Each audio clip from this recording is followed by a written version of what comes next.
Assalamualaikum warahmatullahi wabarakatuh.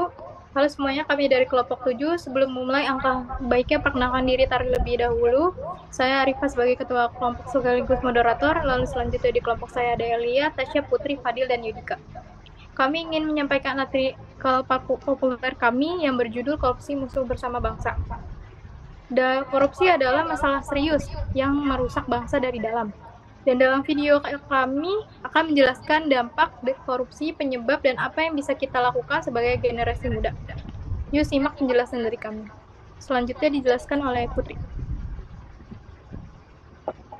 Korupsi adalah tindakan penyalahgunaan kekuasaan untuk keuntungan pribadi, baik dalam bentuk uang, barang, atau fasilitas. Dampaknya sangat besar. Korupsi memperlambat pembangunan, merusak sistem pemerintahan, dan membuat masyarakat kehilangan kepercayaan terhadap pemimpin negara. Bahkan hal ini bisa menimbulkan kemiskinan struktural.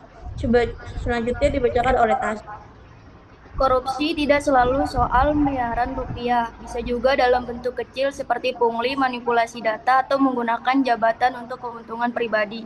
Korupsi kecil ini kalau dibiarkan bisa jadi kebiasaan yang merusak, maka penting bagi kita untuk sadar dari sekarang. Selanjutnya dilanjutkan. Kenapa sih korupsi itu sulit untuk diberantas? Salah satu faktor penyebabnya adalah budaya yang primitif, yaitu masyarakat yang membiarkan atau bahkan menormalisasikan korupsi itu sendiri. Selain itu, lemahnya pengawasan dan penegakan hukum juga memperarah keadaan. Maka dari itu, kita harus berani untuk berkata tidak pada korupsi. Selanjutnya dapat dilanjutkan oleh Yudika. Namun, harapan belum padam.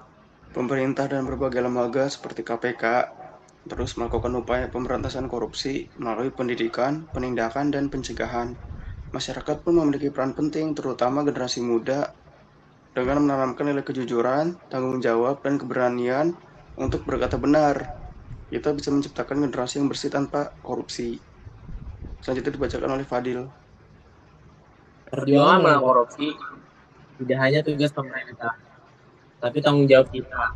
Mari kita semua dari hal kecil seperti tidak memberi dan menerima suap, tidak memasukkan data, serta berani melaporkan tindakan curang. Karena ketika setiap individu mau mengambil peran, maka korupsi perlahan bisa dikalahkan. Korupsi bukan hanya masalah hukum, tapi bukan masalah moral. Tapi bersama menjadi bagian dari solusi, bukan bagian dari masalah.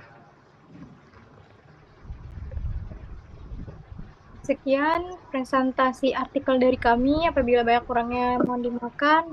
Wabillahi taufiq walhidayah. Wassalamualaikum warahmatullahi wabarakatuh. Waalaikumsalam warahmatullahi wabarakatuh.